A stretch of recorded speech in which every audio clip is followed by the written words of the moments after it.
We now think there may have been as many as 7 parties, dating from the beginning of that firebreak lockdown on the 5th of November. This is when you were meant to stay at home, businesses were closed, no meeting up with anyone outside of your household, and all but essential businesses closed. November the 13th, Dominic Cummings tells us, is the day upon which a party was held in Boris and Carrie Johnson's Downing Street flat.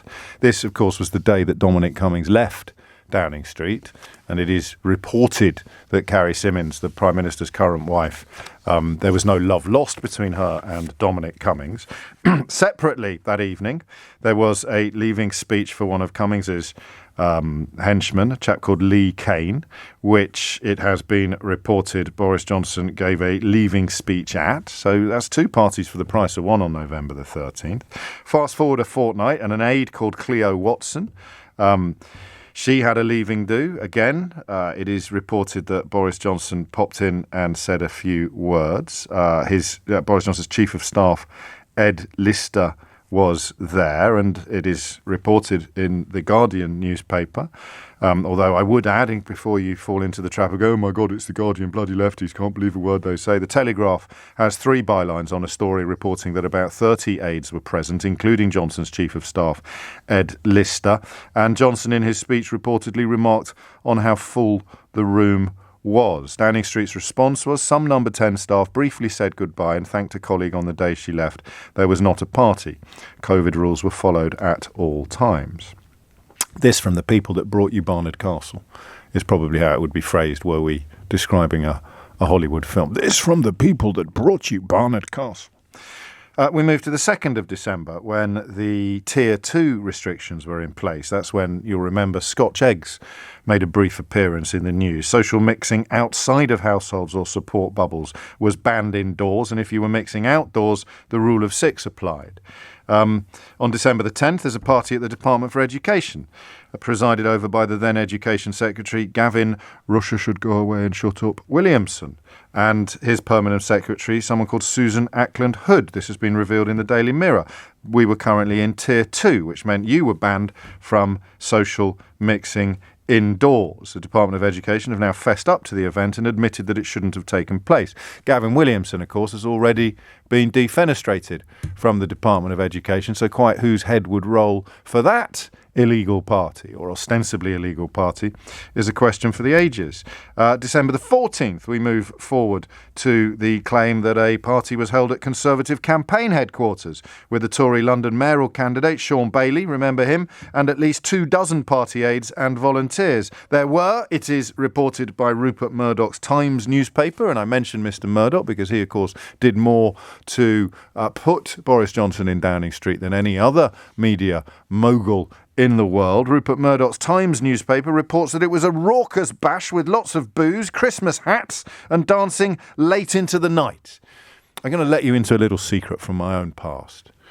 Kidderminster, 1986. A party thrown by one of Britain's best-loved broadcasters in his family home. Now, I attended the sort of school where rugby was a religion, and girls were present at this party, which prompted 2 of my friends, no names, no pack drill, to sort of start wrestling with each other in the hope of impressing the teenage girls who were gathered in my family home. It resulted in a door being removed from its hinges, which thankfully Mr. and Mrs. O'Brien Sr. were very accommodating about and understanding of. But it's the sort of thing that happens when teenage boys start larking about. It also apparently happens at parties held by the Tory London mayoral candidate Sean Bailey at Conservative Party HQ. Things apparently got so rowdy, it is reported, that there was damage to a door. The BBC's Laura Kunsberg has been told that CCHQ became aware of an unauthorised social gathering in the basement of Matthew Parker Street, organised by the Bailey campaign, on the 14th of December. Formal disciplinary action was taken against 4 staff seconded to the campaign. OK, 16th of December, we go up to Tier 3, and that means no mixing is allowed with other people indoors apart from your household or your bubble. You can't meet in a private garden. Hospitality venues all close, and everyone who can work from home should work from home. This bit is why you didn't see Mum last Christmas. Or it's why I didn't see Mum on Christmas Day. It's why I had to stand at the bottom of the garden path and sort of wave at her and leave the presents by the bin. This is why you didn't spend Christmas with your grandma. This is why you didn't spend Christmas with your family. What happened in Downing Street? Well, December the 18th, it's the wine, cheese and Secret Santa shindig that culminated in the resignation yesterday, the tearful resignation of the Prime Minister's then official spokesperson, Allegra Stratton. I don't know if you've seen the clip of her accusing a woman who turned out to be in full-time work of being on benefits as a lifestyle choice yet when she worked for Newsnight. But yesterday, Allegra Stratton, oddly and somewhat ironically, came herself to embody the idea of unemployment as a lifestyle choice. It's reported in Rupert Murdoch's Times newspaper that this party went on until 2 a.m. and left several attendees, not a phrase I've come across before, not for the faint-hearted, cover the children's ears, rat-arsed. Apparently. A number 10 official who attended tells the Financial Times it was huge. There must have been 40 to 50 people there. It was really bad. There was cheese and wine ordered in by number 10 staff. There was music. Meanwhile, the Daily Telegraph, otherwise known as the Boris Johnson fanzine, remember, Boris Johnson is to the Daily Telegraph what Dennis the Menace is to the Beano. They report that number 10 will tell Simon Case's inquiry that the event was an impromptu affair that took place while aides worked late, preparing for the announcement of the Kent strain the next day. Knowing that they would be at their desks past midnight, staff went out to get cheese and wine from the local Tesco above Westminster Underground Station. As far as there was any party, that was the extent of it.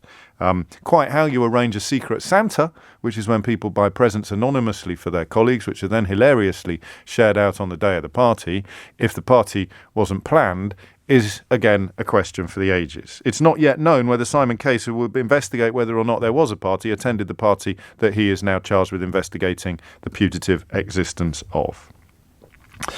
And then there's a couple of others, undated as yet, but by Saturday the 19th of December, of course, the government had announced Tier 4 for London, large parts of the southwest. Downing Street's officials and advisors apparently held a Christmas quiz in Downing Street, again with attendees drinking late into the night. It has been conceded to the Times, Rupert Murdoch's Times, that some may have taken part in the quiz virtually from their desk. The incoming number 10 Chief of Staff, Dan Rosenfield, is also reported to have taken part. We should probably add that 70,000 people have been fined for their rule-breaking lockdown parties. That's according to the Daily Mirror. 70,000 people. Sounds high. And the Met Police have said on Wednesday they will not investigate any of these parties because they don't currently have any evidence upon which to base their investigations.